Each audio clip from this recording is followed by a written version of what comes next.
Thank you so much, Charlie, for agreeing to participate in the Great Speckled Bird Oral History Project. My name is Tracy Drummond. I am the archivist for the Southern Labor Archives at Georgia State University Library, and I'm here with Charlie Cushing in St. Petersburg, Florida, in his beautiful home. We are very excited about this project, and I'm so glad you could participate in it. This information will be made available, will go online, will be used by researchers who use the archives, and I feel like it's a very unique project and that it will get a lot of use once we start getting the content online. So just to jump in, where were you born and when? I was born in 1943 in Chicago, Illinois. And how long did you live there? About 3 years. 3 years, so you don't remember much? Not much. I mean, I went back because my grandparents still lived there, but I don't remember much. We left, I think my brother was like days old when we moved to Tampa. My father was in the military. Okay.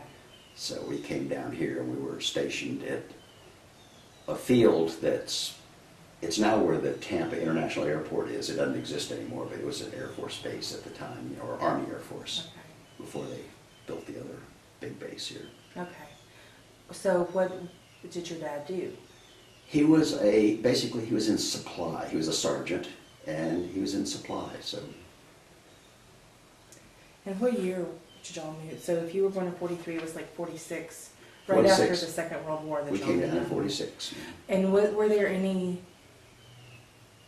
as a kid growing up here, did the after effects of the war affect military lives or military families?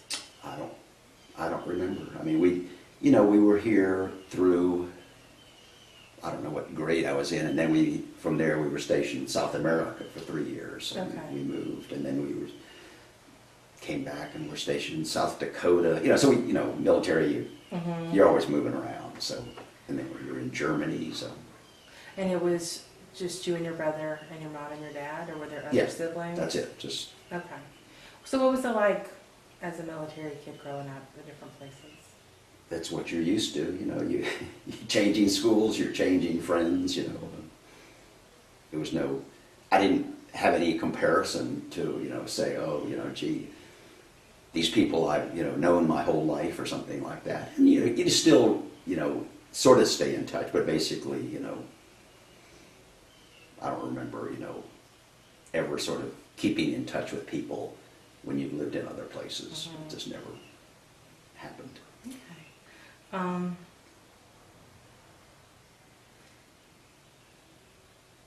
Did your mom work outside the home? She worked as a secretary, and then she went back to school kind of when we were, almost teenagers or just under teenagers, and got a degree. And at one point,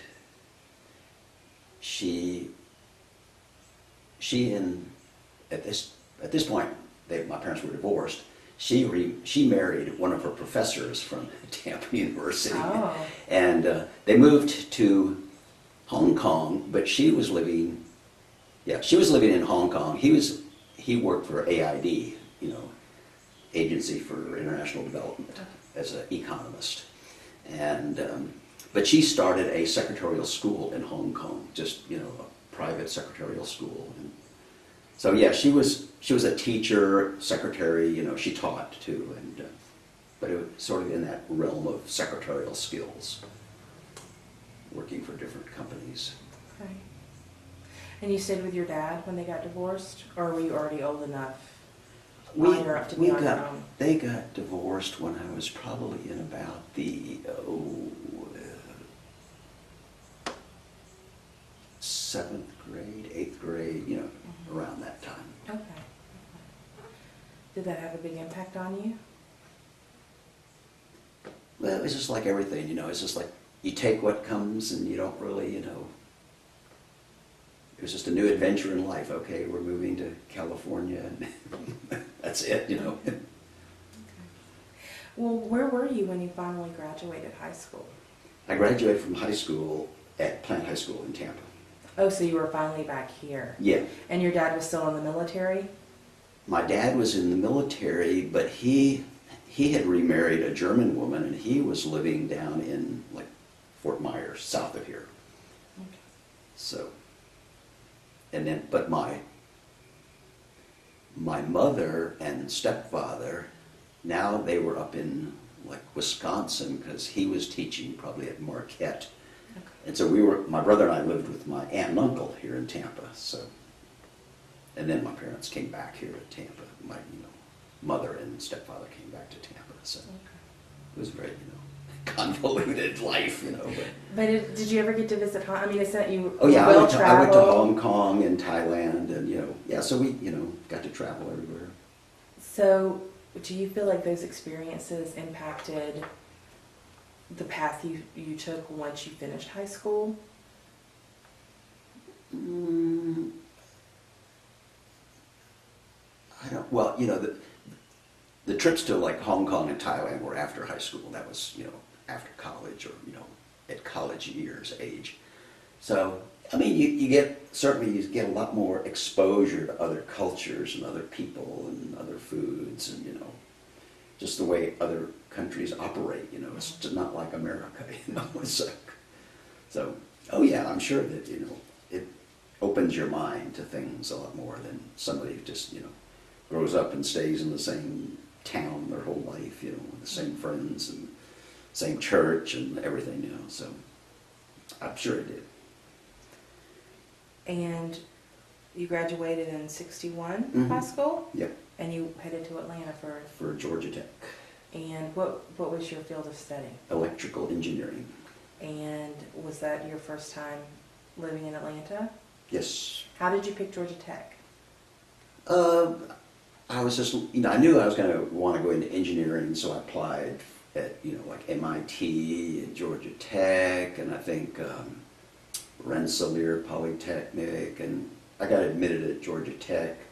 I was like on a wait list at MIT, and so there were other, and then I thought, well, upstate New York might be a little cold for this Florida boy, so, and then, I mean, Atlanta wasn't that far away, so. So that was, easy choice. And it was, pretty reasonable tuition-wise compared to, other schools. So. Okay. Well, what was campus life like when you got there in '61? What was what like? Campus life like? Fraternities, football. I actually joined a fraternity. It wasn't, a big wild party fraternity or anything, but I was in a fraternity when I was there. And that was, there wasn't, there was, you had parties, you dated, high school girls, It was just, you went to school, you lived in the dorms. I lived in the dorms.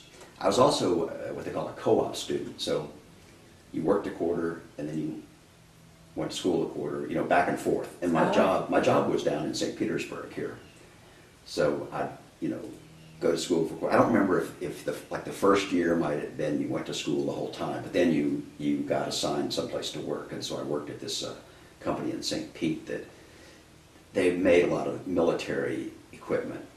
They actually made the little telemetry transmitters for the Saturn V booster rockets and stuff like that. So it was mostly military contract, electronic stuff like that.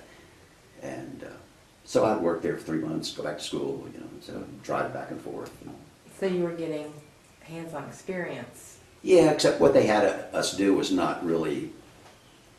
You got familiar with stuff, but it wasn't like you were making equipment or anything. I was what they called an expediter, which basically, when they needed parts, I had, they had like the engineering section on one side and they had the manufacturing on the other side, but all the shipments came into the manufacturing side, so you had to go over there to the shipping and receiving and, get the engineer's parts that he needed for his project that could be all, mixed in with all kind of stuff that would be, ready, coming in for manufacturing, which wasn't as, critical. So Okay. That's what I did there mostly. Okay. Out of curiosity, just were there Was it a union shop? I don't think so. I don't Okay. think so. Okay.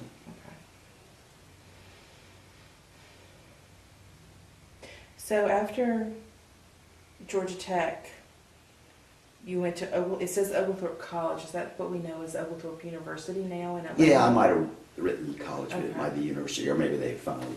But yeah, it's Oglethorpe there in North Atlanta. So. Okay. And that was for a graduate degree? No, I was just still, I didn't finish at Georgia Tech. Okay. And then I went to Oglethorpe. Basically, I was trying to stay out of the draft by getting a student deferment. Okay. So I said, I'm going to Oglethorpe. You know, they let me in right away, and so I went there for a couple of years. What did you study there? I don't know. I think I was, I might have studied education or something, and that was the wrong field for me. So I don't remember what I changed, to something else. But when did you become involved with the bird? Well, or when did you meet folks, or Yeah. what was Atlanta like at the time? You said you started out in a fraternity, but did that change? Because I understand. Well, that I think meant, I think what I can remember is when I was at Georgia Tech and the Vietnam War was beginning, and for some reason I connected up with some professors or instructors or something, and they were starting a group called the Atlanta Committee to End the War in Vietnam. And so I started attending, functions that they did, whether it was leafleting or picketing or whatever. And that was probably 65. And then, this organization came down to Atlanta. They were an offshoot of the New York Workshop in Nonviolence. And so the Atlanta division was called the Atlanta Workshop in Nonviolence. And they were both sort of offshoots of the War Resisters League out of New York. And so when they opened up the Atlanta office, I started, participating a lot there. We did leafleting, we did, picketing, demonstrations, etc. So that was kind of probably 66, 67. And then, shortly after that, the people, Tom Coffin and others, decided to start the Great Speckled Bird. And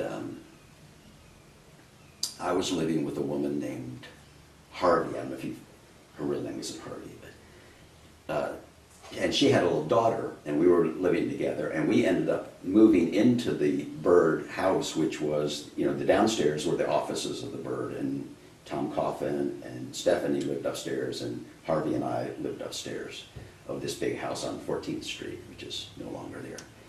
But it was right across from Colony Square, in that vicinity. And so then, once the Bird sort of got going, then I started, getting involved more with the Bird.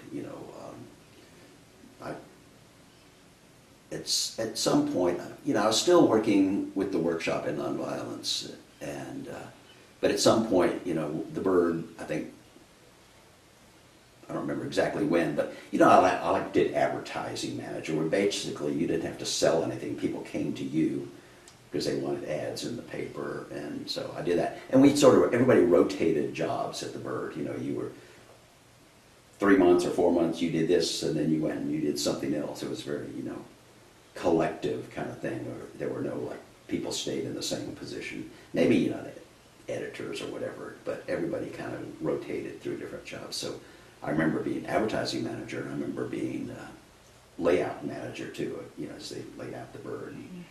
And I remember, probably driving the Bird to Alabama when we lost our printers. We would have to take it to Alabama and bring it back, from the printers and stuff like that. So, but that's when I got more involved with the Bird, and started working for the Bird for probably the grand salary of $20 a week or something. It's okay.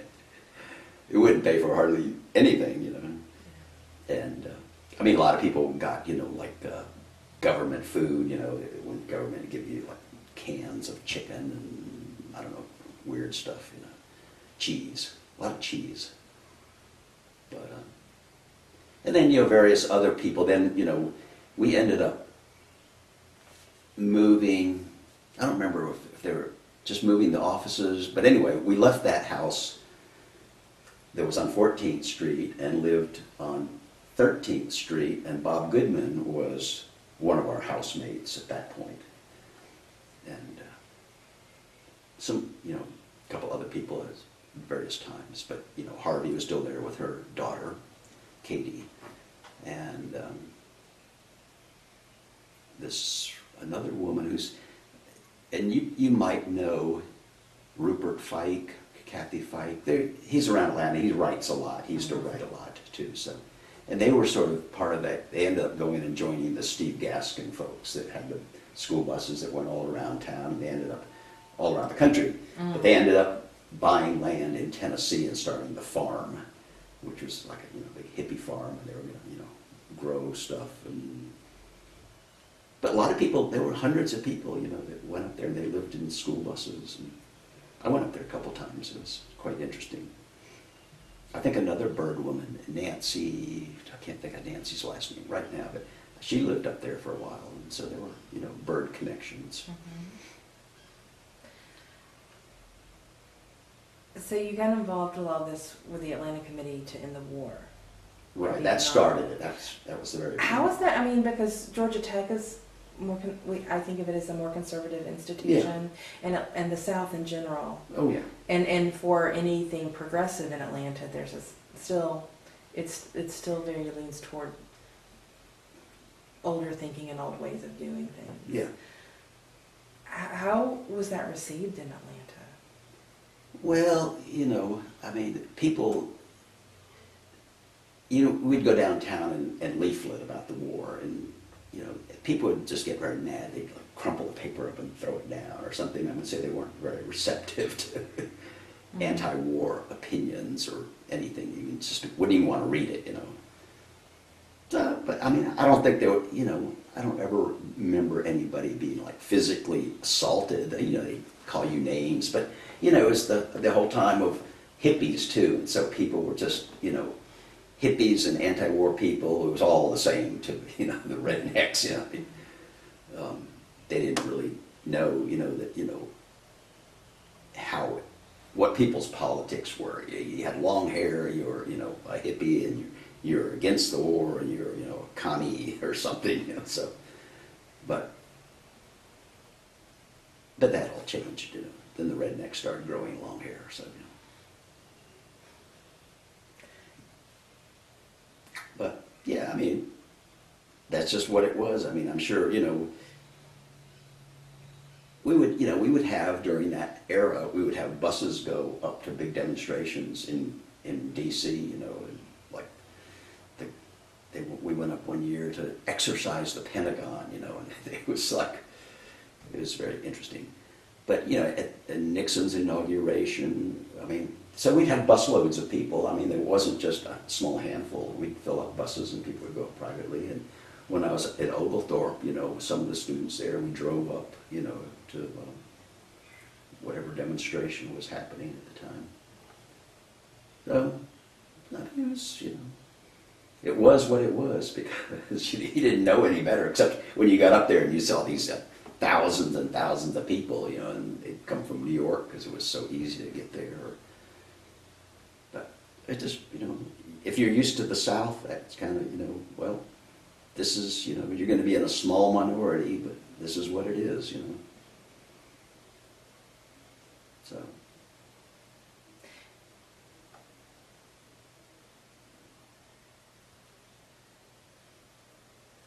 What do you think it was about that time that brought people together? And that, you know, because you've talked about like different people, like more communal living situations, right. and people that may not know each other, like piling on a bus or getting in a car and go. What was the spirit of the time like? It was definitely, you know, kind of a very non-materialistic, people didn't want to work, 9 to 5 and put on a suit and tie. And, people just looking for a different way to live, I think. And it was sort of, I don't know, it was kind of the hippie generation came about, and people said, look, I can live with a whole bunch of people. I don't have to work, 8 hours a day, and I can dress however I want, and, I can live inexpensively. I can sell the great speckled bird on the street corner. I was going to dig some. I probably have some here in the house somewhere, but it was probably 25 cents or something. But I think people just saw, and then it was a worldwide movement, and I don't know what kind of made it all happen. Just the planets were in alignment or something. So I don't know. Did you have conversations with your dad about this? Well, yeah, when he got wind of what I was doing, there went my monthly allowance. So I was cut off because I was still, getting money to be in school and stuff. So there went that source of income. So.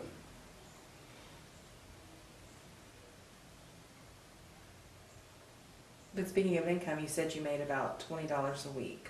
That's what the bird paid. They right. paid, at one point, they might have bumped it up to 40 a week or something. Okay. And I was living with, at one point I was living with Bill Fibben, who was the bird photographer, and Linda Fibben, and Amy Shanholzer, and Ron Osborne. We were all living on Seal Place there. And Ron did a lot of the cartoons. He committed suicide. But Amy is still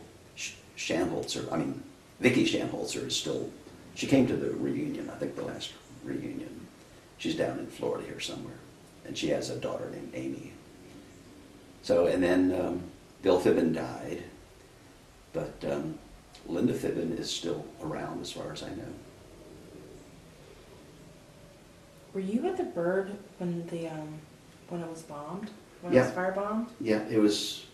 So can you talk about maybe events leading up to that? I don't know, I wasn't in a sort of a, upper level where I, knew that there were threats, or maybe there were no threats, I don't know. It's just that it got firebombed. We were back on this little kind of dead-end street off of Piedmont, kind of, way out of the way, and, little house back there, and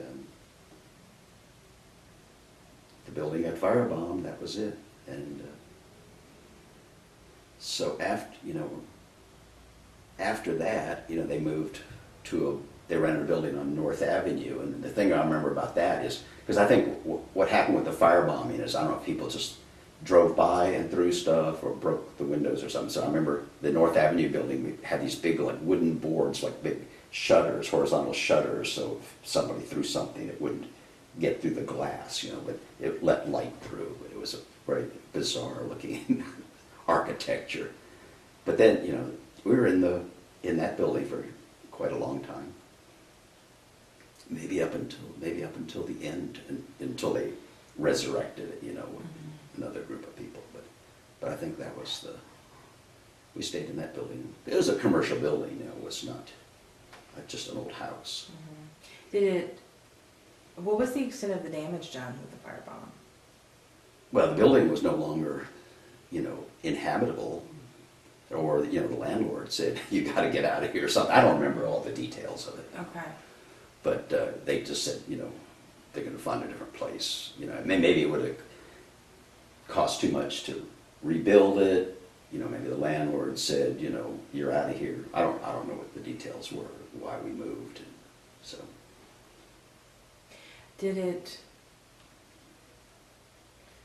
How did it affect operations, other than just the obvious? Yeah, well, it's funny when you think about it, because this was, pre-computer days, so it's not like we lost all our hard drives and computers. Everything was, paper. And so,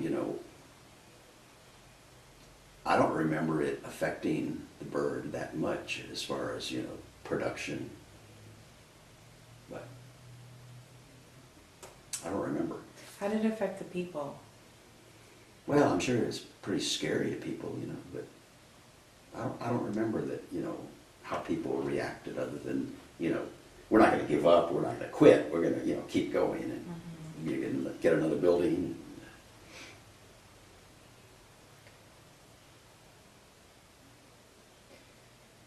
With so many people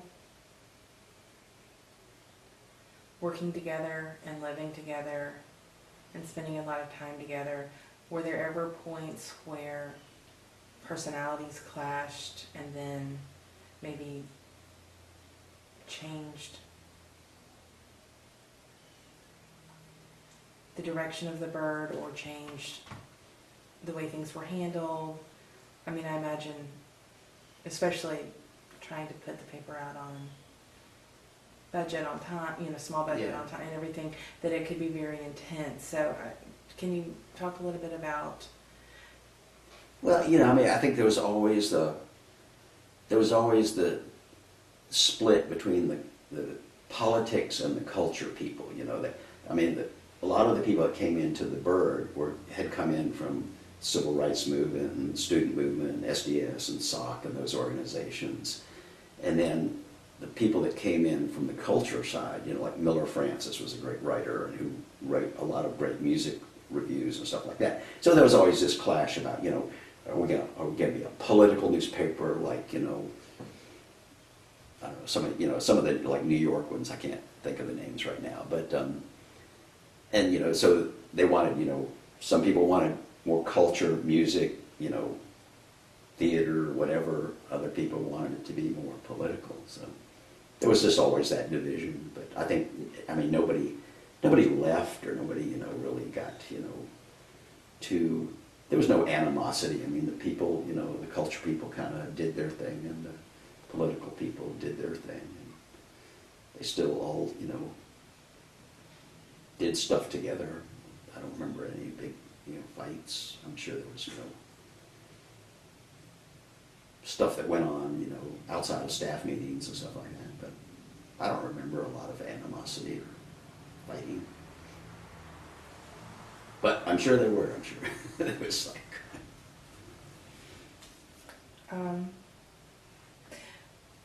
So did you participate a lot in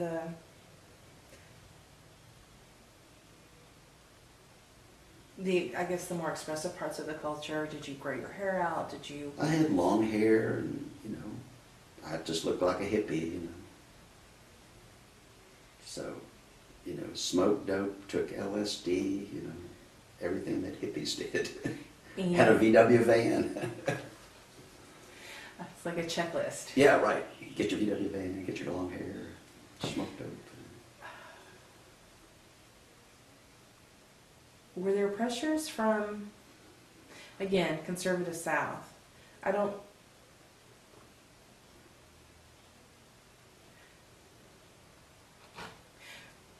Did you, other than the 20, or however much you were making with a Bird, did you hold another job? And if so, did that affect? I don't think I did. I probably was kind of living, I like cashed in a life insurance policy or something my parents had, you know, taken out. So I had, you know, a little bit of money that I could live off of. I don't think when I was around the Bird I did another job. You know, maybe selling the Bird and, you know, that was about it. Just savings and the little bit of money and when you have, you know, like 2, 4, 5 or 6 people, you know, all sharing a house, you know, and of course rents were not exorbitant in those days. So we survived.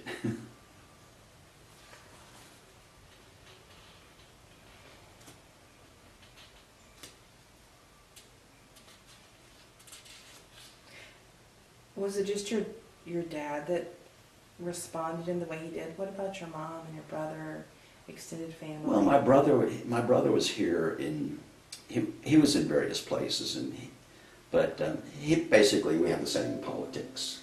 And my mother pretty much had the same politics too. So. Okay.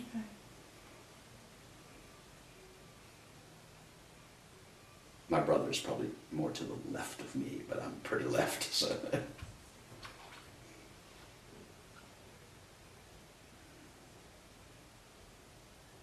What did it mean? What does it mean to you to have participated in the Bird?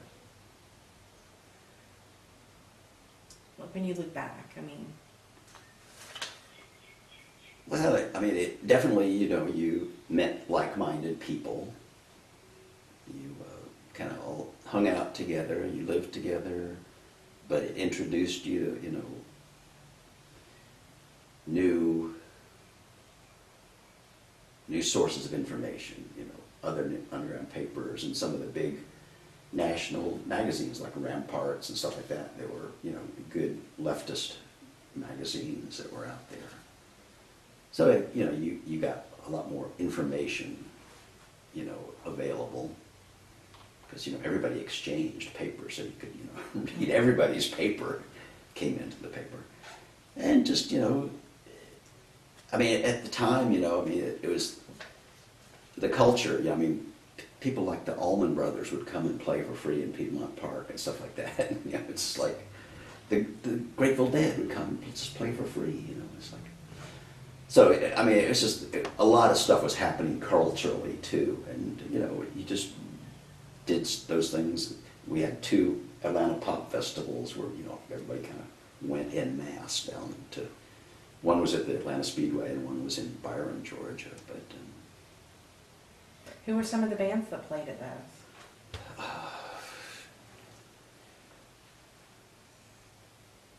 I would have to go and try to remember, but I don't like. I'm sure Jimi Hendrix played. I mean, they were all very big name bands, but I'd have to go research, But they were definitely, not local. So were you with the Bird for its entire run? For what? For its entire run, from 68 to 76? Off and on. I mean, I think I probably wasn't on staff, because then at some point, I was working there when it was on North Avenue, and I'm not sure what year that was. I could probably go and find out. I had an interesting experience though there, because the whole time I'm dealing with the draft, and this was Okay, so that was ongoing. That wasn't right. Okay. The student deferment ended. They said you're 24, you can't be a student anymore, no matter what. You're too old to be a student. So I applied to be a conscientious objector, and I'd been I'd been attending Unitarian Church. I'd met a girl, high school girl, when I was at Georgia Tech, and she was a Unitarian, and I started going to the Unitarian Church, and that sort of, I got involved with a lot of political stuff, around the Unitarians. In fact, we went to the Selma to Montgomery march. We drove on the last day when everybody came from all around the country. This was after the, Edmund Pettus Bridge and beating up the protesters and stuff. But so we drove there, and this was like we're driving home, and the next day you find out this other woman, Viola Liuzzo, was murdered by the Klan driving back from the march. So that was kind of, could have been us, But so that was the other sort of avenue was and that was probably even a little bit earlier than the Bird, was getting involved with the Unitarians, and they were definitely very liberal, integrationists and anti-war and everything like that. So that was sort of part of that whole path of getting to the Bird. But anyway, I applied for conscientious objector status, and I mailed my application down here to Florida, and it was like they just approved it. It's like they'd never heard of this before. The Atlanta people, the workshop and nonviolence people and stuff. Usually they deny it, and you have to have hearings, and then they say no and all this. And I'd applied, just sent in the forms, and accepted it and said, okay, you know. So what were the forms like? Like, what You have to information? you have to explain kind of your philosophy and, you know, and background. If you're a Quaker or a Mennonite, you know, pretty much these are like the peace religions, you know. They're going to say, okay, you're a Quaker, it's okay. But, you know, I said I didn't go to the Unitarian church, but maybe they figured that was okay. Or maybe I had a friend on the draft board, I don't know. But so then they approved it, and then the next step is, you know, when you're a conscientious objector, instead of getting drafted, you have to go do alternative service. And so you go back and forth about where you're going to do your alternative service. So, you know, I tried to go all these places in Atlanta. I went to Grady Hospital, I went to CDC, I went to the Yerkes Primate Center, all these different places that I thought, you know, it might be good places to work. And, you know, Grady says you're too educated, or, you know, anyway. I mean, I just wanted to mop floors or something, you know, just to do my, you know, 2 years of alternatives. But anyway, so I could never find a suitable place. And so they said, okay, we're going to assign you a place to work. And so they assigned me to the forestry service in Brooksville, Florida. And I joked that they assigned me to rake leaves in the forest or something like that. But so anyway, I said, well, okay, you know. And you said Brooks? Brooksville. It's Brooksville. north of Tampa a little Okay. ways, you know, maybe an hour north of here, working for the forestry service. So I said, well, I guess I better go show up. And so I kind of went down there, and I think my hippie van expired in Gainesville or somewhere, and so I took the bus the rest of the way and left the car there. And I was sort of, you know, I looked like a hippie, had long hair and, you know, hippie attire. And I show up, and, you know, they're just like, they don't know what to do, you know. And then they start giving you all these this paperwork, and one of the things is you had to sign a loyalty oath. And I said, I can't sign this loyalty oath. And it just, recently, you know, like months before that, the courts had ruled people don't have to sign loyalty oaths, you know, whatever. So I said, I can't sign this. So they put me back on the bus and said, go home. And the loyalty oath? It's just like, you know, you agree that you're not going to overthrow the government by force or violence. And I thought, force, you know, well, there's a nonviolent force, you know, etc. I interpreted it my way as there's a nonviolent force. So that happened. I came home, nothing happened for a long time, and then I started getting, I got a letter from the, you know, FBI or something like that saying, you know, they wanted to talk to me or something like that. Anyway, it went on, but the FBI agents came to the Great Speckled Bird, and I was inside, and they knock on the front door, and they go in, and they want to know if I'm there. And I crawled out the window of the building and went out the back window. They didn't have like the agent go around the back, so. And then I went and saw Reber Bolt, and, you know, he, you know, connected me up. He sort of did the research for the stuff, because then I had to be, so the FBI decided that I had not given the government my current address.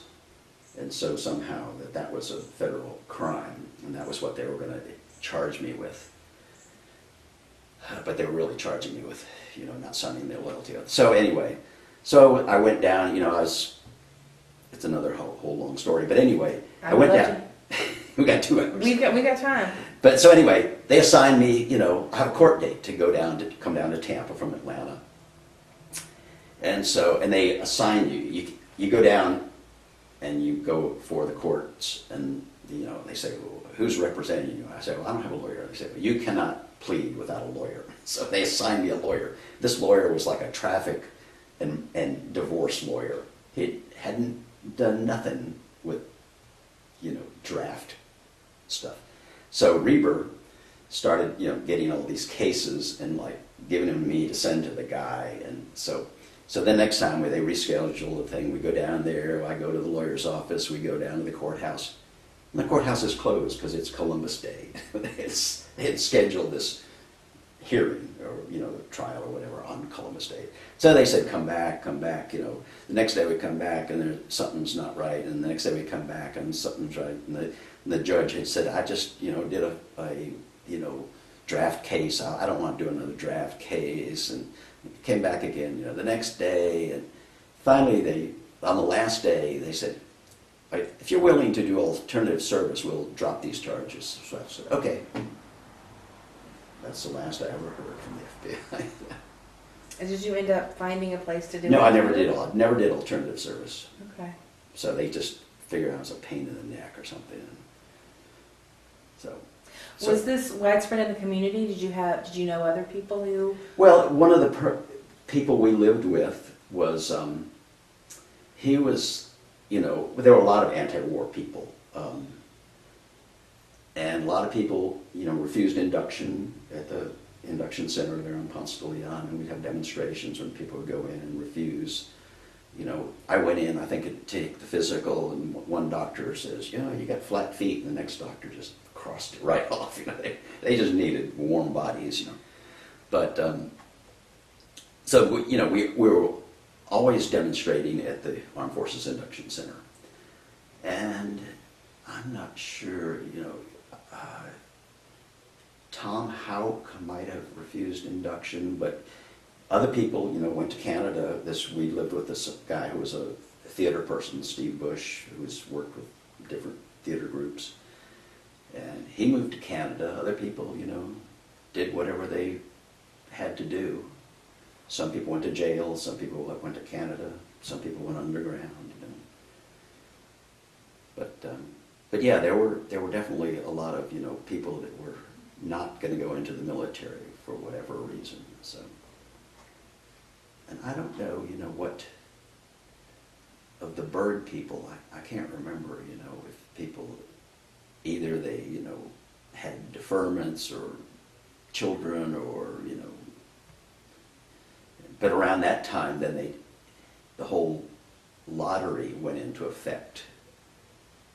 But I think most of the bird people, they were all pre-lottery. It's just you got a certain classification and you got called up or you didn't get called up. But I don't remember how most of the bird people dealt with the draft. But was there a network in place of people who could help? I don't want to compare it exactly to the Underground Railroad, but to help people get to Canada. Yeah, I think there was, and there were people, in Canada that would help people because it's not like Canada just said, come on. They just sort of, looked the other way as people, came there, and I think even just, I remember reading something recently about, somehow somebody in Canada, something happened, and it turned out he had gone to Canada to avoid the draft, and it was in some sort of legal trouble. I don't remember what it was, but yeah, there was, definitely, organizations like the War Resisters League definitely would probably help people if they wanted to go to Canada, because it was not just getting to Canada and a place to stay, but money, and if you're in Canada and you're an American citizen, can you work there? There's a lot of. It was not an easy thing to do. So, what was the aftermath of that when the war was finally over? Well, I think, I can't remember exactly, but, I think some people came back. Maybe there was like an amnesty program for, people that came back that, didn't serve. I don't remember all the details of what happened, but I mean, there was definitely a lot of celebrating, and people felt like, we did it, we ended the war. I mean, there were massive demonstrations everywhere. And it's so early on. You talked about how you would be leafleting, and people would crumple up the paper, and yeah. But by the end of the war, do you feel like attitudes had changed? I think so. It must have, because a small handful of people wasn't going to change the government, but and all the, dead soldiers are coming back, this 50, 60,000, fatalities, and, there's no end in sight, and so they weren't winning, so I think, I think people just got fed up and said, we're not going to take this anymore, get out. Were there any outreach efforts from not just the bird community, but I guess the hippie or progressive community with veterans as they were coming back?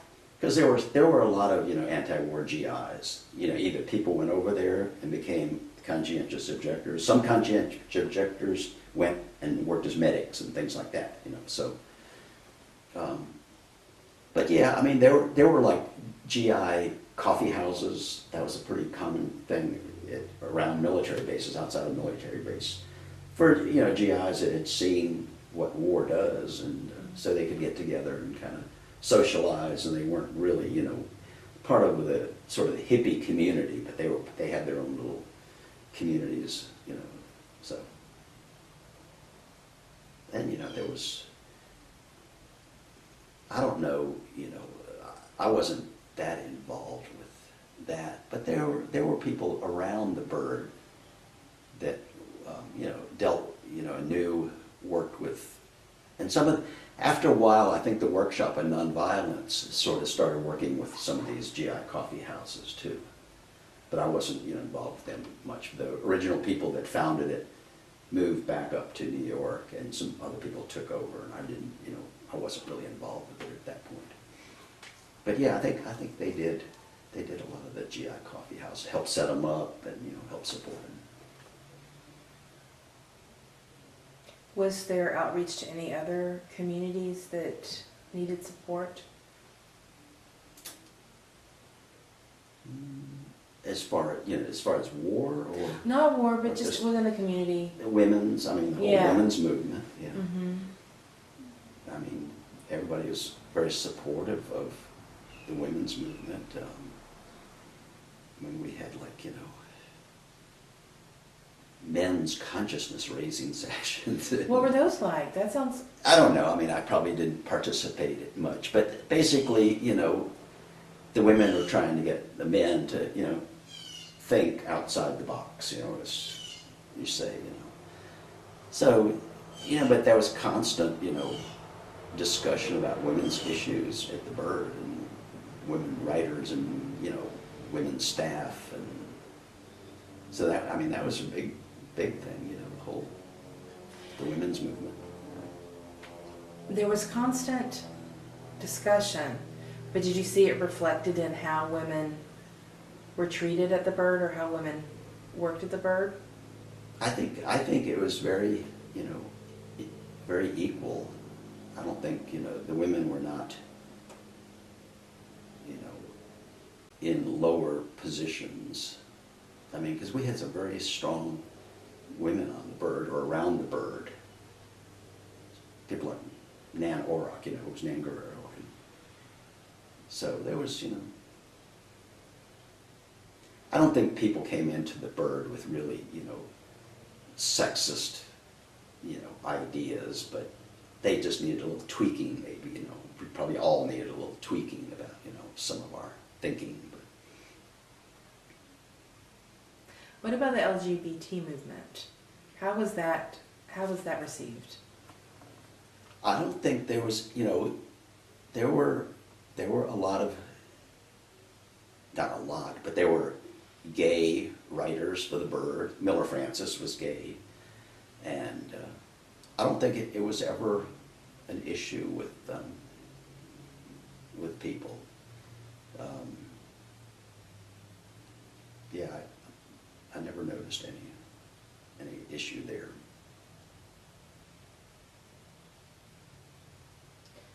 Were there, in the way that there were other public showings of support for the women's movement, for veterans, for other groups, do you remember any public assemblies in support of LGBT rights? No.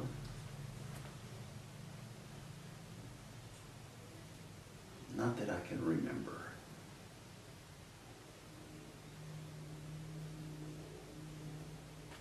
You know, there were, there was like gay sort of nightclubs in the strip area there, and it was not, I don't think people were, well, nobody around the Bird was, very anti-gay, but, of course the city was probably more anti-gay than anti-hippie, But no, I think, I mean, because I think, the hippie movement, it attracted people that were sort of not mainstream. And so if you're gay, the hippie movement, opened their arms to you. So it was very diverse, gay men, gay women, it was not an issue. I think, people accepted people for what they were.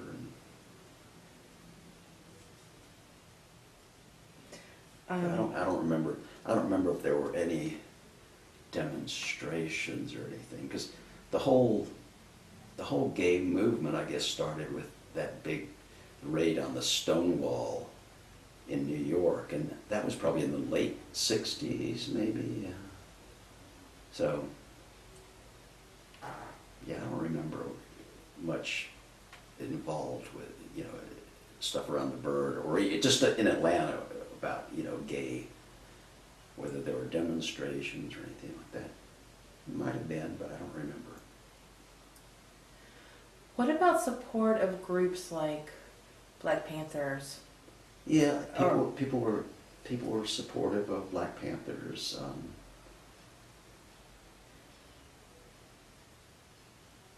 There was definitely support for Black Panthers. And how did that manifest itself? Other than, coverage in the paper, and I don't know, I mean, I think like Rat Brown probably lived in Atlanta. There was a lot, there was a lot of, the Bird was very close to a lot of sort of black influential people. Like who? Julian Bond. I went to a playground in Kirkwood and heard Stokely Carmichael talk, it's like to a group of about 12 of us,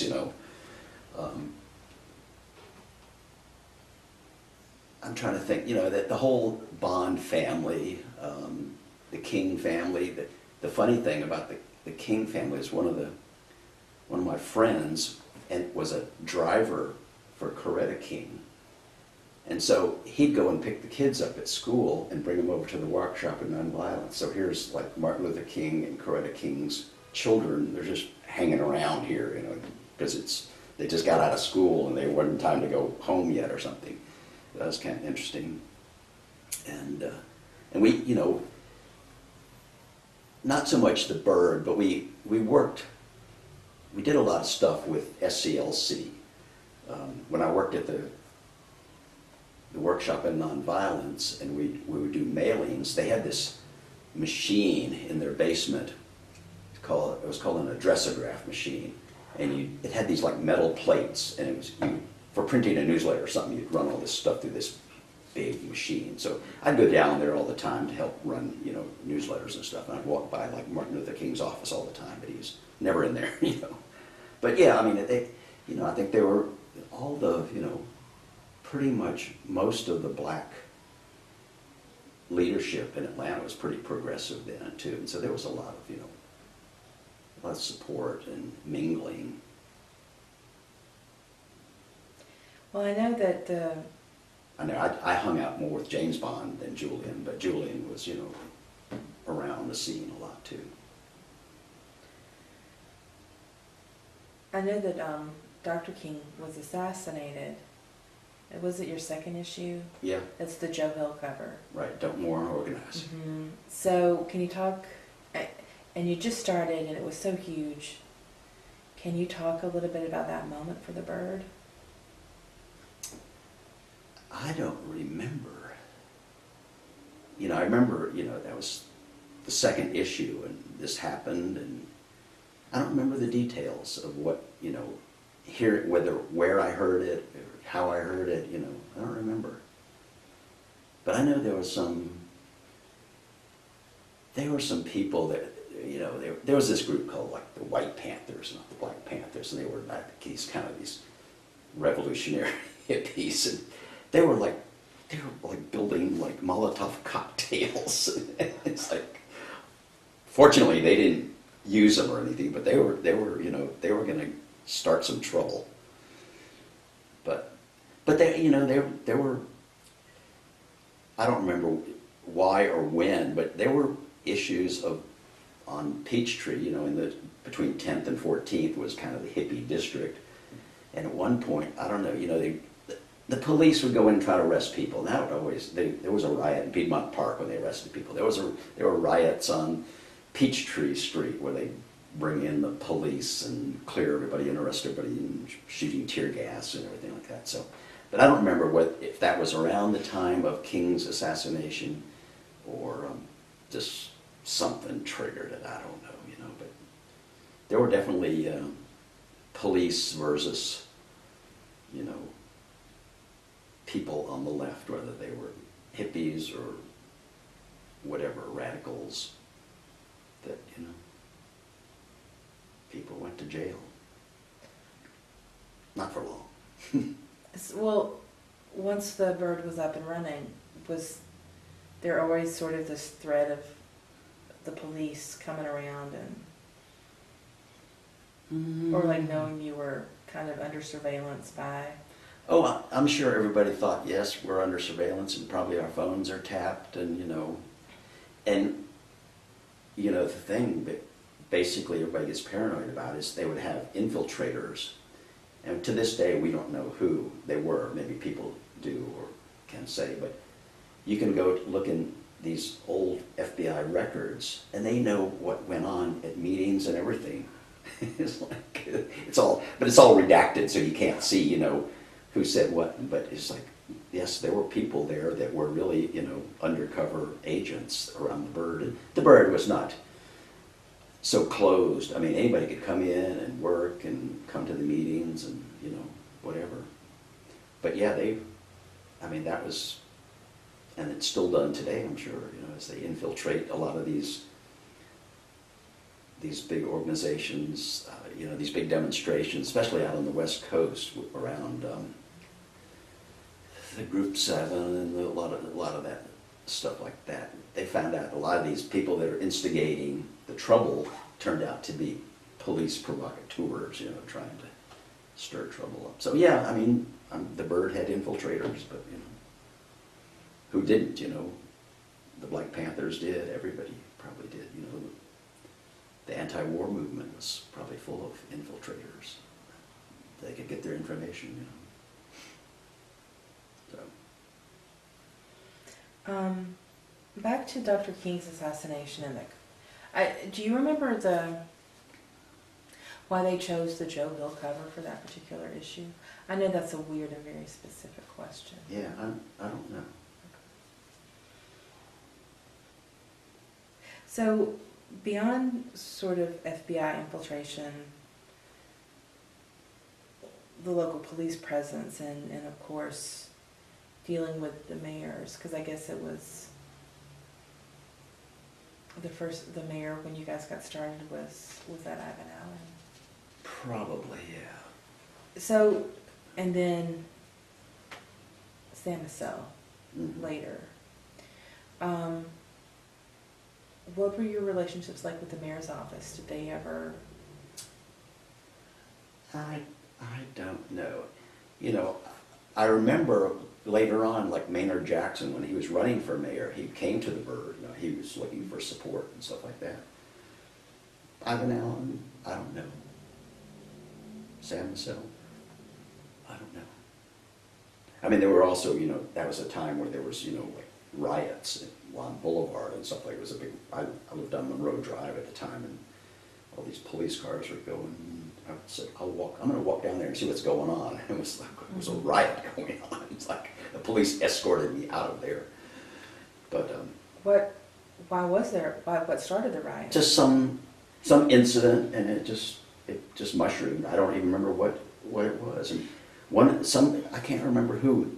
Like, was the mayor or somebody got up on top of a police car and was trying to calm the crowds down. I don't remember all the details, but Was it, for clarification, was it that stretch of Boulevard that's just south of just south of Ponce? And that was basically that's the dividing line between white and black. Right. So it was all happening in a black sit down towards Georgia Baptist, between Georgia Baptist and Ponce to Leon. And it wasn't clear what it caused it, or something happened, an arrest, a shooting. I can't remember what happened, But speaking of the black community, did y'all have interaction with the folks over at the Atlanta Daily World? I think there was, because I'm probably not the right person to answer that, because I wasn't really involved in a lot of the writing and stuff. But yeah, I think there was a lot of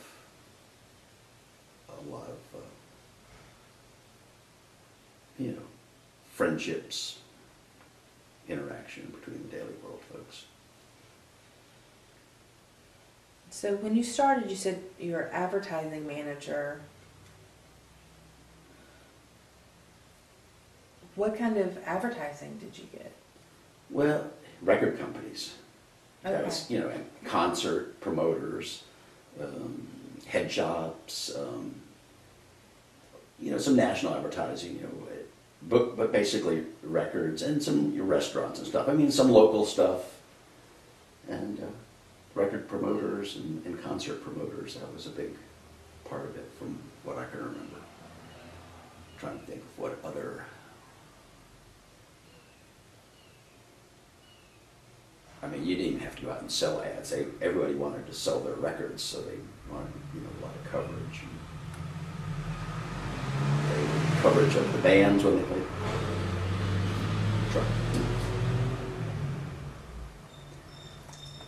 So, I don't think we ever went out and tried to sell advertising.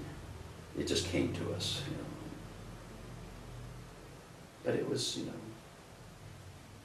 it worked out. I think there was one of my interesting memories when I was advertising manager was there was this guy who'd come in like for every issue, and he'd write this most bizarre column, and his name was Wolf von Stinkenauer. And this stuff was just like way out there. I should go and get some of his old columns. And he'd come in and he'd pay cash for this ad of his stream of consciousness stuff. And at one time he asked me, "Do you have a piece of paper?" And I gave him a piece of paper. I thought he was going to write something. He took his teeth out and put his teeth on the paper. Mr. Wolf von Stinkenauer. He was one of the more memorable characters. If you ever see any back issues with his ads that he would buy. So, yeah, I don't remember, I remember, the music promoters, the record, distributors, they really, they used the Bird a lot because that's who their audience read the Bird, music reviews, album reviews and stuff like that, so.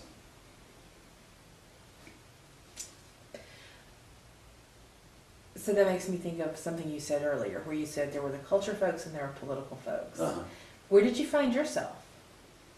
Well, I was more coming from the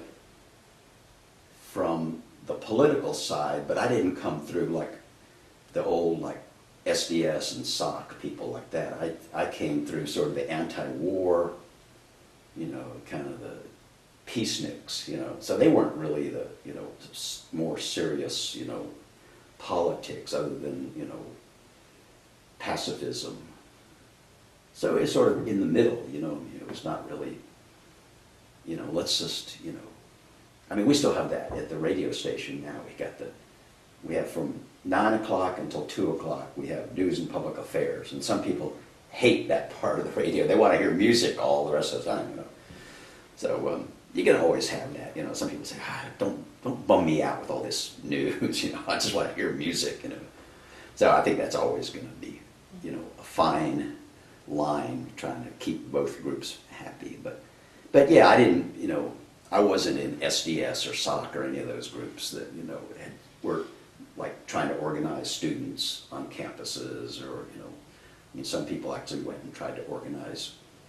There were, you know, there was a lot of Marxist groups around Atlanta at the time too, and some of them went and got like factory jobs and tried to organize and stuff like that. I don't know how successful they were, but yeah, I never, you know, had been in that situation where I was, you know, involved with unions or working in a place that had a union or anything like that. I worked as an auto mechanic, and there weren't many unionized auto mechanics. When did you start that job?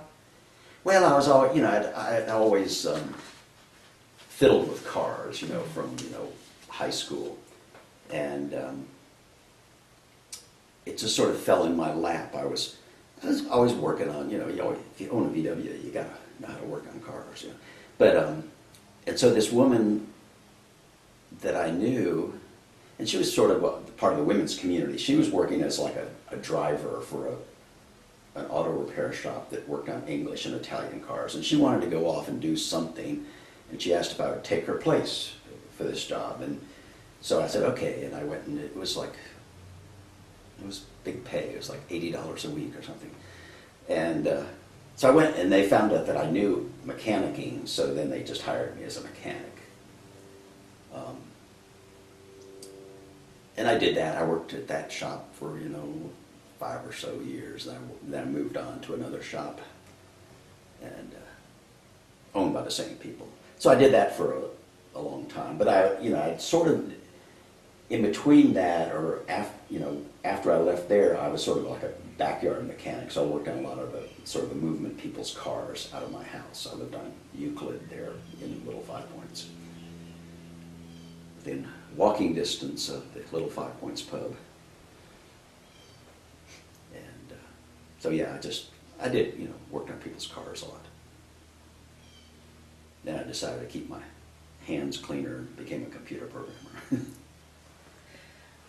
Well, tell me about that transition. Did you go, is that DeKalb Tech? Is that? I went there and I learned programming and went and worked as a programmer. I started out working for a carpet manufacturing company that had moved down from upstate New York. And they were so paranoid about the unions. They didn't want unions to find out even where the mills were. The mills were all around the South. And they were making Mohawk carpet and Alexander Smith carpet and stuff like that. And no signs on their mills at all. And we'd go to the different mills on field trips and stuff like that. But so I worked there for a while, I don't know, a few years, and then I went and worked for a company. It was a nonprofit called Solinet, which was a Southeastern Library Network. They were in Colony Square, and so I worked there, and then I ended up. One of the people there went and worked at Emory for their library system, and then I went later on and worked at Emory too. Started out with the library system, but ended up in all the other systems there too.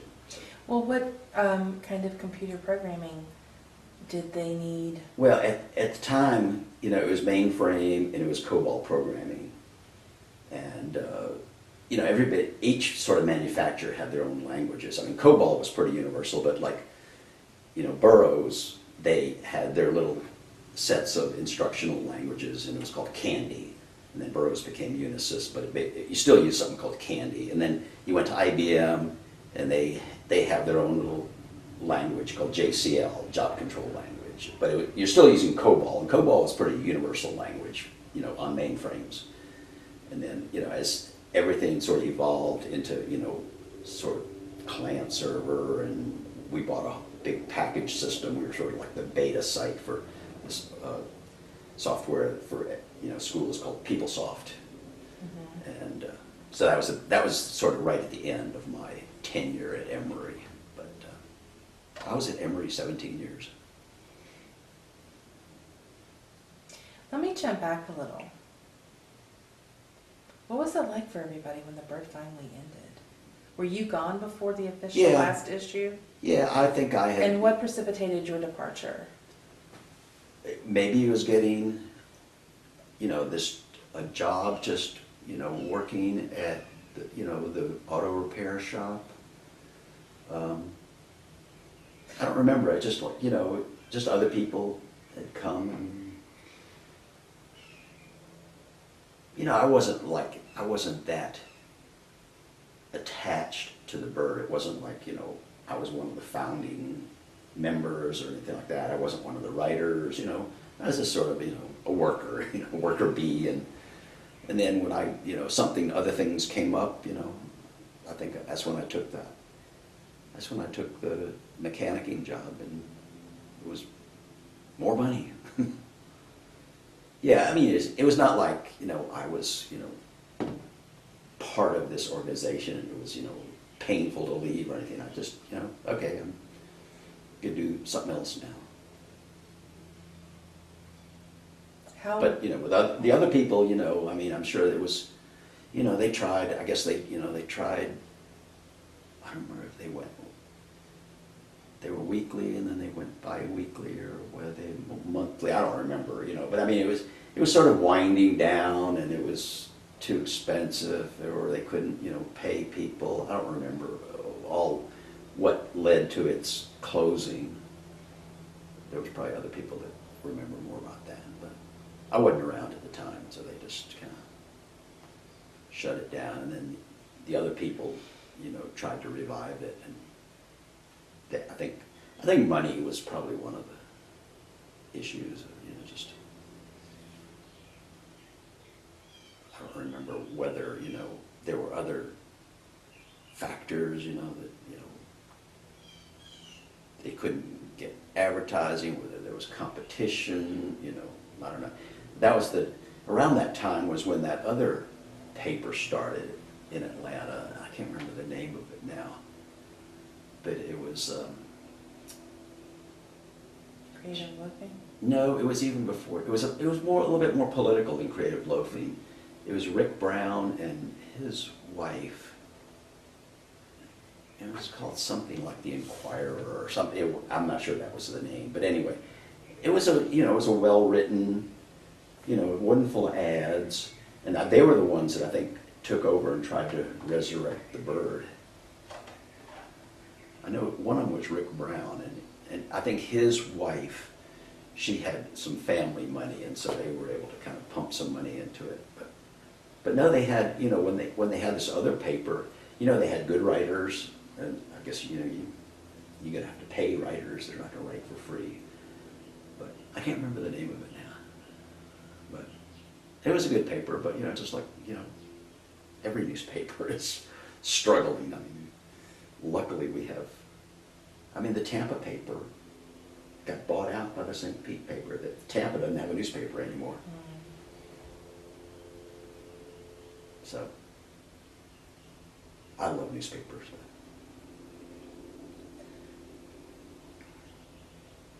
So you were still in Atlanta in the early 80s when they tried to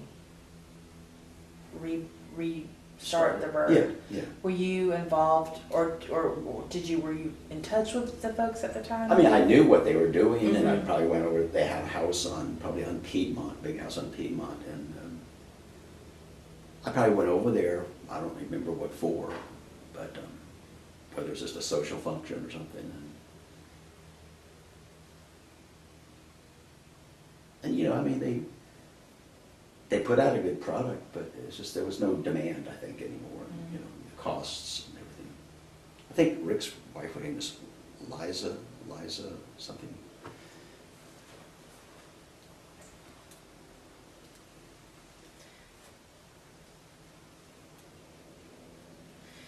Can you speak to the larger Atlanta community reaction to the bird, or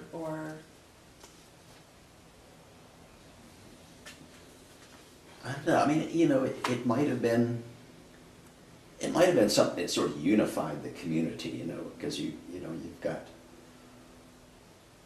the civil rights folks, you've got the hippies, you've got, you know, a music scene, which was not really so much Atlanta, but you did have a pretty interesting music scene. And then you're close to Macon, you know, there's incredible music in Macon. I remember we went and interviewed somebody down there, I can't remember who it was, when we met Phil Walden and, you know, from Capricorn Records and stuff like that. So, I mean, it was, you know,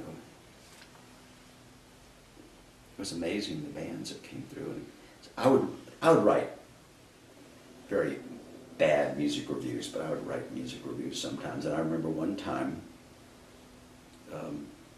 Fleetwood Mac came to Oglethorpe, and they wanted to donate some money to, there was like a free clinic in Atlanta, because the doctors, you know, came and gave free medical supplies. So I think I remember going into the dressing room, and Fleetwood Mac were all in their underwear or something, and changing their clothes. And it was like, well, I'll remember that one.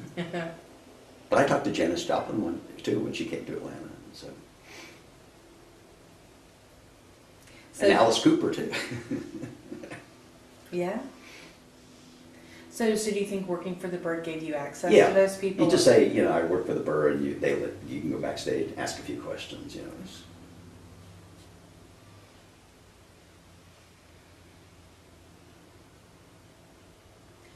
So it was known outside the city. I mean, it was because there weren't that many underground papers. You know, there was one in Texas, and of course the West Coast had lots of them. But you know, Berkeley Barb and stuff like that.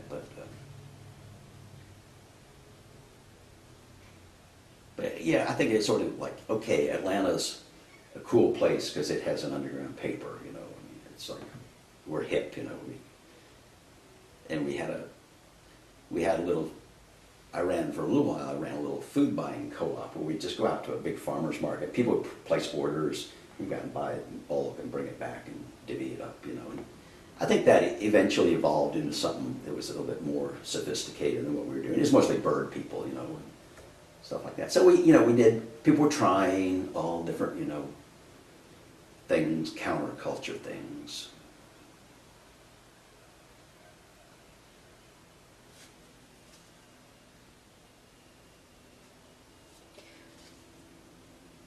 So I see here that it says that you didn't get married till 86. Uh-huh. Lynn was your only actual marriage, Mm-hmm. but you had other relationships. Oh yeah. Prior to that, what was it like managing a relationship and a more communal living environment? Well, when we got married, there was no communal living by then. No, but I mean prior to that. Let's go to this ambulance. So. Yeah.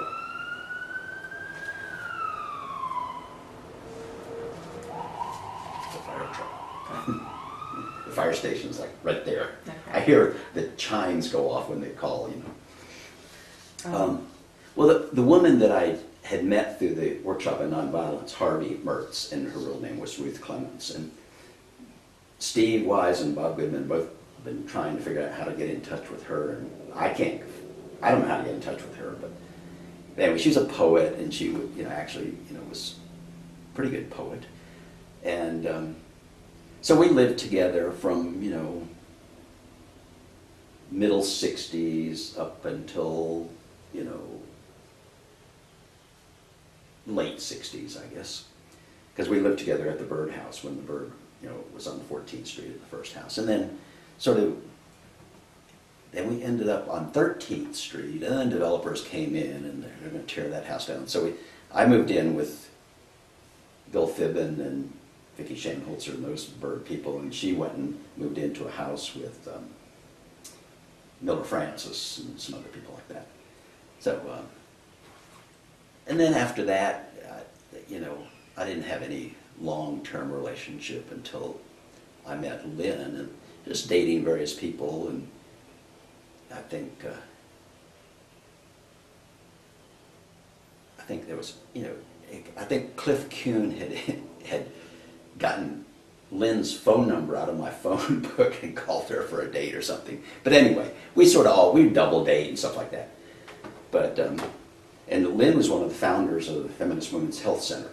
So it was like 3 women founded the health center, and she was one of the founders. So then I got pretty involved in all the, anti-abortion, all the demonstrations and, the antis, and, coming to the health center all the time and, harassing the women and trying to block them and all that kind of stuff. So that was pretty intense. And, doctors getting murdered and all that stuff. And, one of the more interesting things is, at some point, we got married over at the waterworks, and then we lived in Inman Park for a while, and then we lived in my house on Euclid for a while because we both owned houses, and then we decided, okay, a friend of ours who is, an architect, we said, let's have her build us a house. So we built a house in Lake Claire. But anyway, and Lynn, there were all these women's health conferences, and a lot of times they'd come to Atlanta, or National Abortion Federation or NARAL, different women's organizations, and the doctors would come. And so, some of the doctors had gotten death threats, so, because this was after the doctor in New York State had been murdered.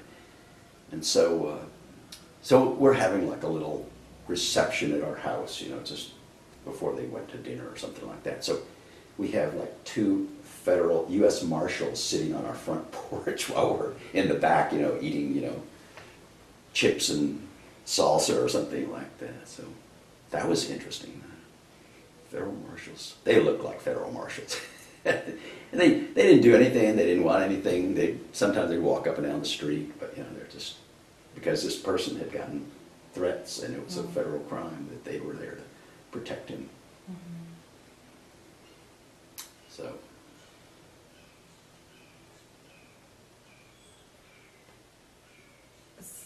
So it sounds like you've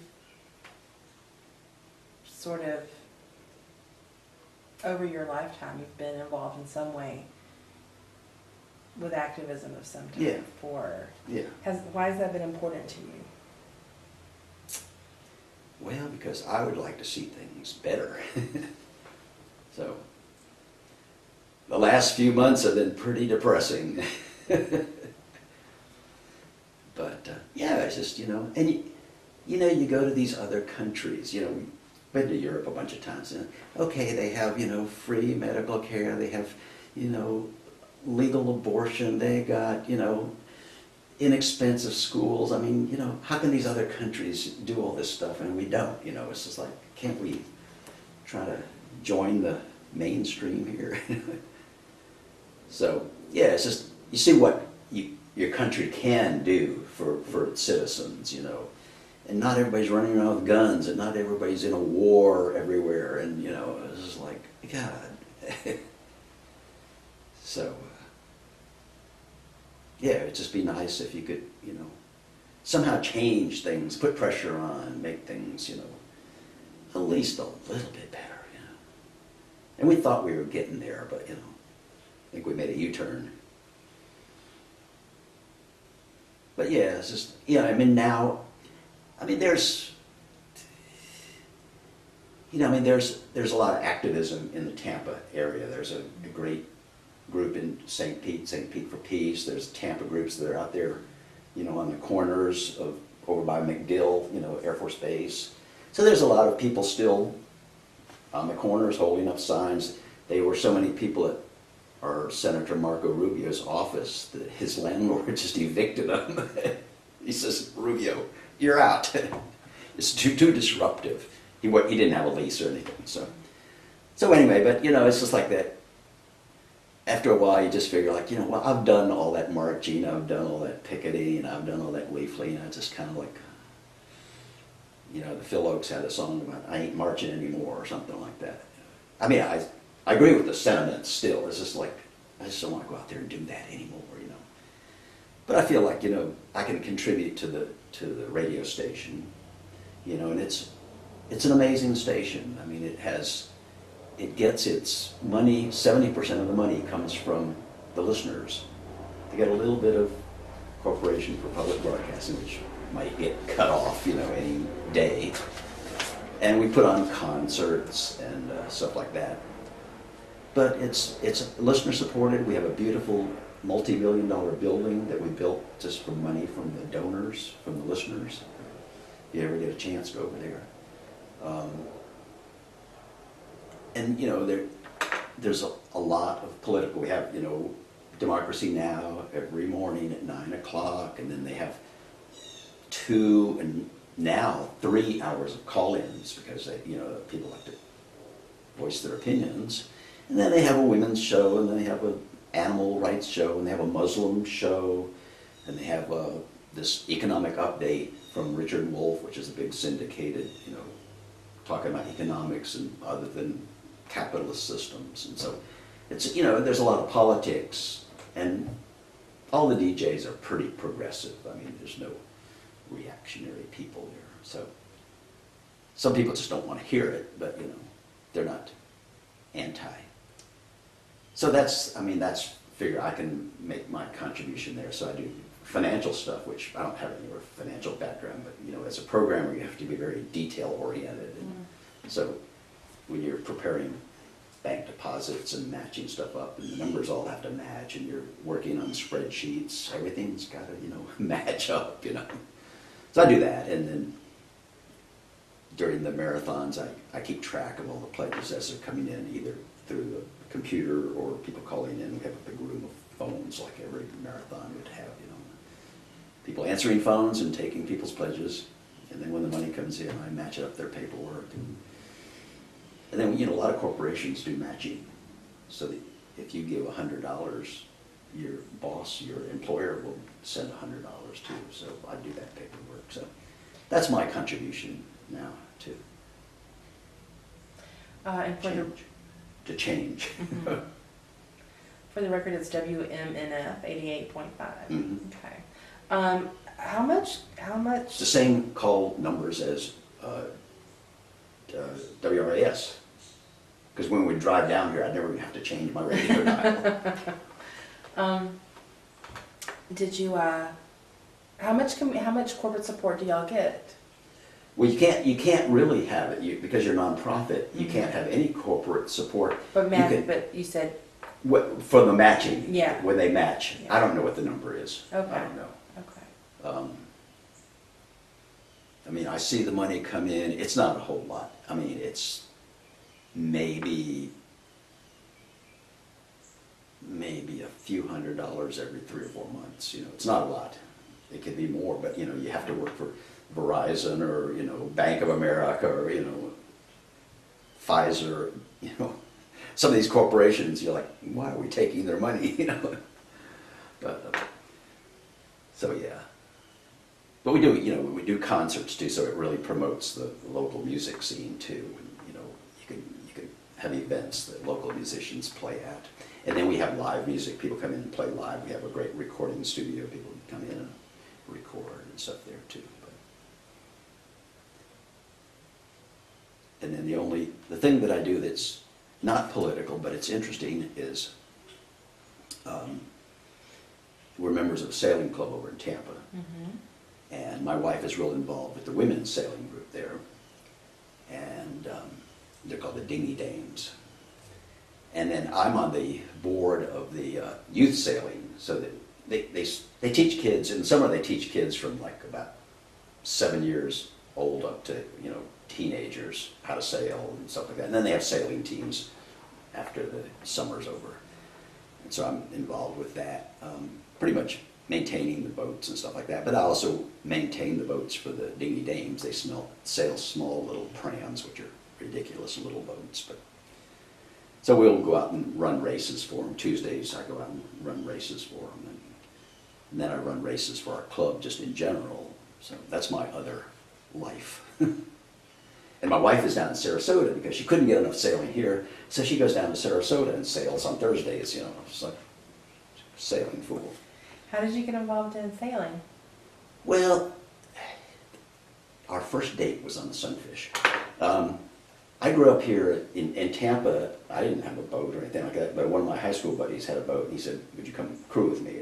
It's just a little two-person boat, and I sailed with him, but I didn't know anything about sailing. You know, he just told me what to do, and I did it. And then when I was in Atlanta, and I was living on wherever side I was living. Anyway, I was living real close to Henry Conn, around the corner, and I decided, well, you know, I'm going to buy a sunfish. And I bought a sunfish and just kind of tried to figure it out myself, and had it for a long time. And somehow I was, you know, I met Lynn because she was like living next door to the woman I was dating at the time. And somehow we ended up, you know, going sailing. And then we moved from the sunfish to we bought a little two-person, you know, boat, and then we bought a boat you could sleep on, and we, you know, sail around in the south, you know, take it on the trailer it and put it in and go camping for a week on the boat and stuff like that. So, and we still have a small boat, it's a 20-foot sailboat, and we race it a lot. So that's our alternate entertainment. And she's big into gardening. I don't know if you see all this property over here. There's like 24 mango trees. There's some in the back. They're all over there. And then lemons and oranges and kumquats and tangerines and star fruit and avocados and you name it. We've got. And she has a big hydroponic garden too. So it's tomatoes and kale and lettuce and so much to do. Gardening is a lot. Yes, it's a lot of work. Speaking of the radio station, can you talk a little bit about your involvement with the Living Atlanta project in the 80s? Yeah, when I did that, basically Harlan Joy was sort of the head of it, and this will really date you if you talk to somebody about it. I did editing. We had these reel-to-reel tapes, and you ran it across, and you had a razor blade, and you sliced it, and you had Scotch tape, and you taped the two pieces of tape together. And so he would sort of give us a script, and we'd listen and find out where to cut it, and so tape it together. But I think I narrated. I think there were 52, you know, weeks or whatever versions of Living Atlanta, and I think I narrated one of the shows. So yeah, I mostly dealt with Harlan. I just went over to his house. He had the big house there in Little Five Points, and just did editing. You know, it was just mechanical, chop with a razor, tape it together. So that was that was my involvement there.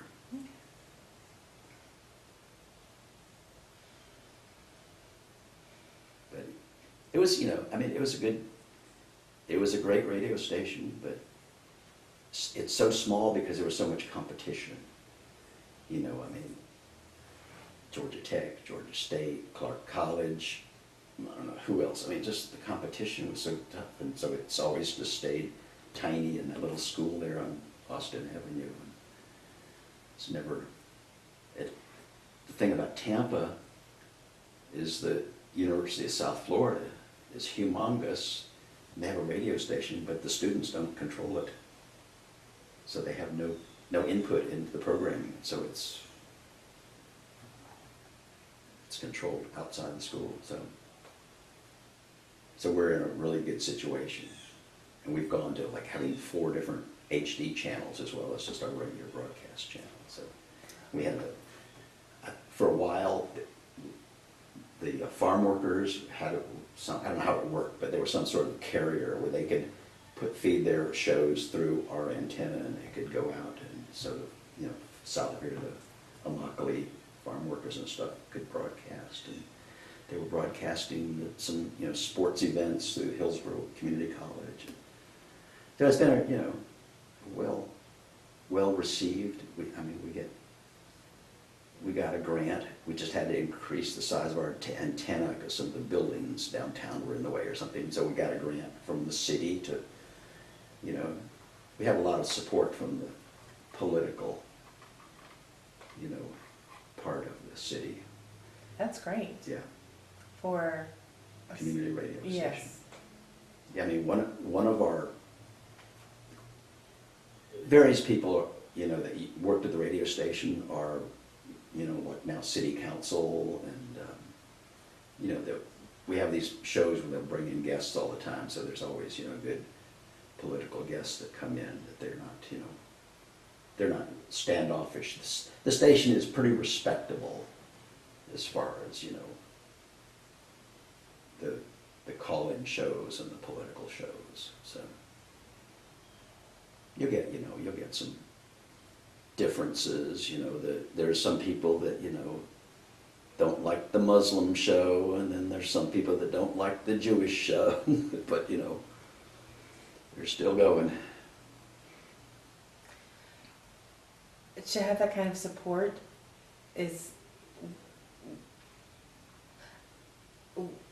would you say that the cities around here, St. Petersburg, Tampa, are maybe a little more left-leaning than other parts of Florida? Normally, Hillsborough County and Pinellas County go Democratic. For whatever reason, Pinellas County went for Trump. Nobody can figure out what happened, what is going on, But, these are the two traditional Democratic counties. And then Sarasota is probably even more so Democratic. And our signal goes to, Tampa, St. Pete, Clearwater, and Sarasota. Sarasota has a little small station down there, a really low power station. But they're like our sister station, And we have, some of the same. We have a woman who does an alternative health show, and she does a show there, and she does a show for us on Mondays. And so, yep. But, I see the money coming in, and, you'll have a couple, big donors, but, I'd say the average donation is probably under $100. You get some $500 from somebody, or you'll get, there's one donor in Sarasota, and he throws in $10,000, but that's the only person that does that, He gives he gives Planned Parenthood, 10 times that. So, person who made a lot of money. Still making money, I'm sure. Yeah. We touched on this a little bit. Have you stayed close with any of the Brook folks over the years? No, we have the email list, so I sort of, see what's going on.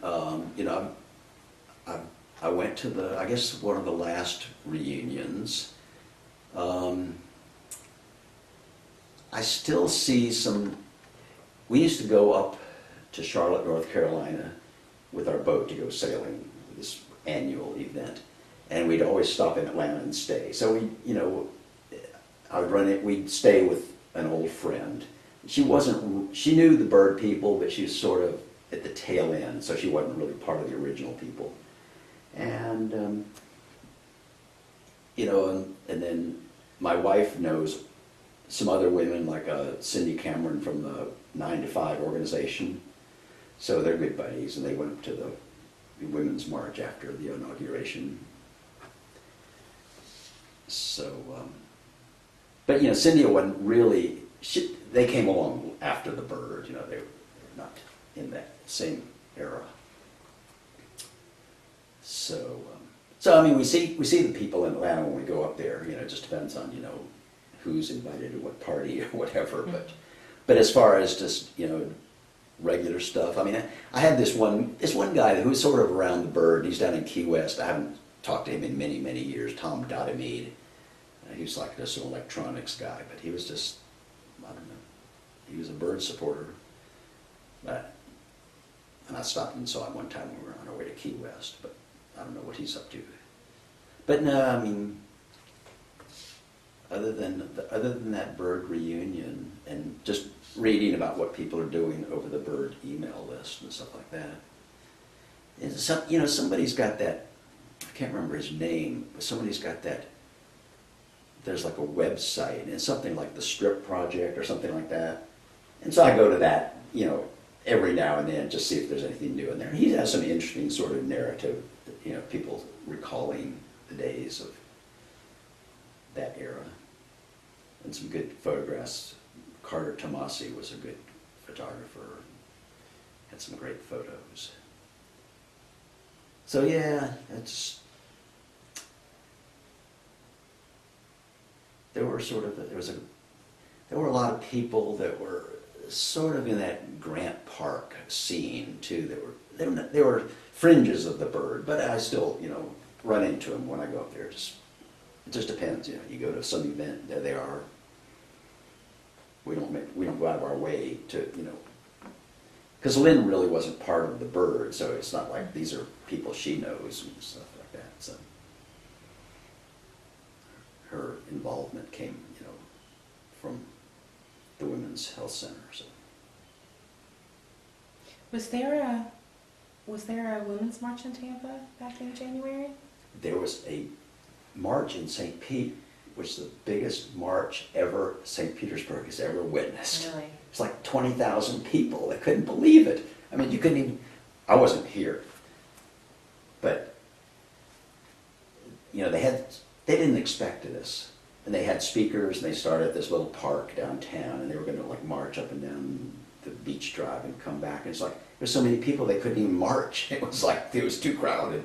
So I don't know if Tampa had something too, but St. Pete, it was humongous. It just blew everybody's mind how much. And it was just locally organized. It was not any, people from, New York coming down and organizing. It was all local grassroots. And the radio station helps because you get to publicize stuff like that, I'm sure there's, social media and Facebook and all that too, but when you have the organizers on your call-in shows, for days, talking about it, people hear about it. Most people probably on the left are listening to M&F at some point during the day.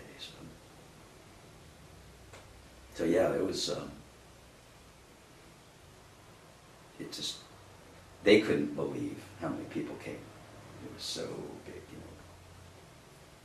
they have a great big gay pride parade here too, and it's humongous. It might be the biggest one in the Southeast, but they say that this 20,000 people at this, after the inauguration, whatever, was the biggest that St. Petersburg has ever had.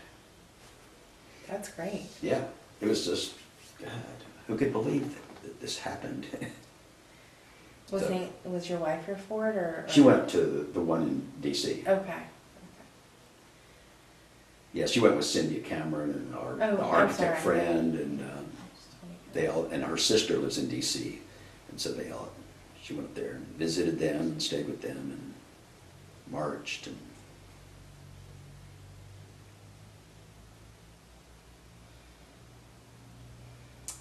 well, is there anything that we have not covered, or any other experiences or memories you want to share? Oh, I'll probably think of it when you leave,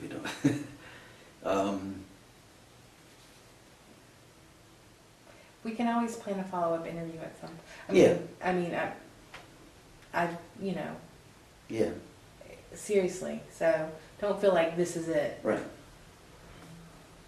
If I think of the name of that paper that Rick Brown and Liza Brown started, it was sort of an intermediate paper, and then they went back thinking the Bird had enough, name recognition they could make it work, but I don't know how many issues it lasted, but not very many.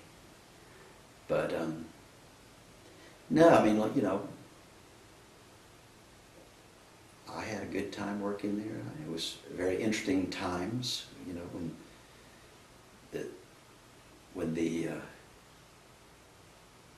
the printer got so much pressure that they canceled printing. I think it was the DeKalb New Era was the printer at the time, and they just printed it right there in Atlanta, and then we had to find this printer in Alabama to print the paper. You had to rent a U-Haul van and go over there and pick up the paper and bring it back. That was pretty repressive. Nobody would even print your stuff. Well, at the Decatur printer, who was giving them pressure to not print it? I don't know. Okay. I don't know. Whether it was government officials, because, the Bird stepped on a lot of toes, and got a lot of, politicians upset, got Coca-Cola upset. So,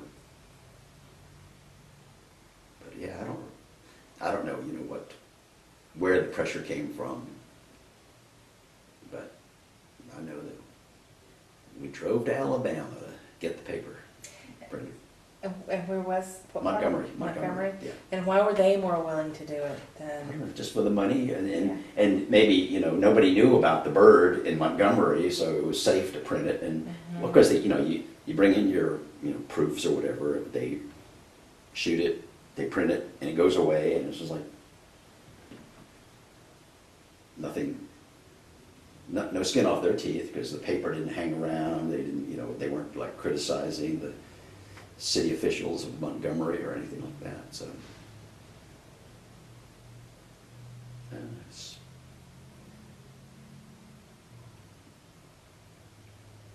don't know, and then creative loafing came along, and I mean maybe that I don't know, the timeline of when creative loafing started, but. In creative loafing, I mean, we have creative loafing here, you have creative loafing there, and they have good political writers. I mean, they're progressive, and so that might have been one of the things that hurt the resurrection of the bird, is that maybe there was some competition. I don't remember sort of the timeline of when creative loafing started up, and creative loafing could get tons more advertising. The back 4 pages are all like, girls, girls, girls. There was an economic downturn when our creative loafing here, when the back 4 pages only went to 2 pages. So, okay, the economy's in bad shape when they don't get the girls, girls, girls. But no, I can't remember much of else that I might have. Like I said, I lived with Bob Goodman on 13th Street, and you've probably been talking with him a lot. And then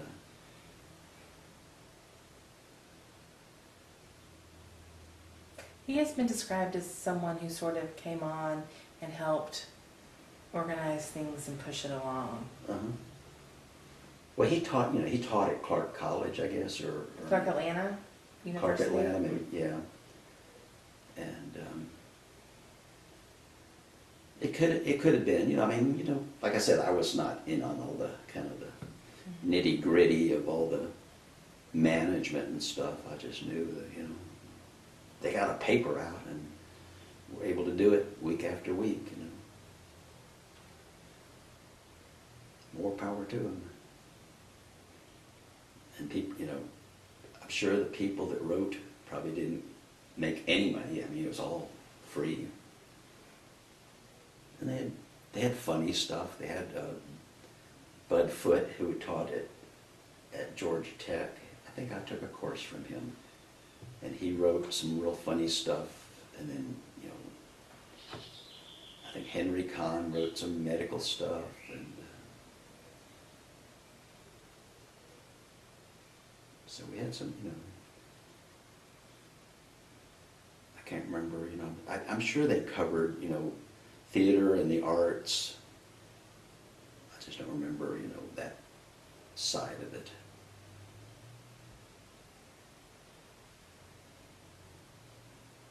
But it was an interesting time.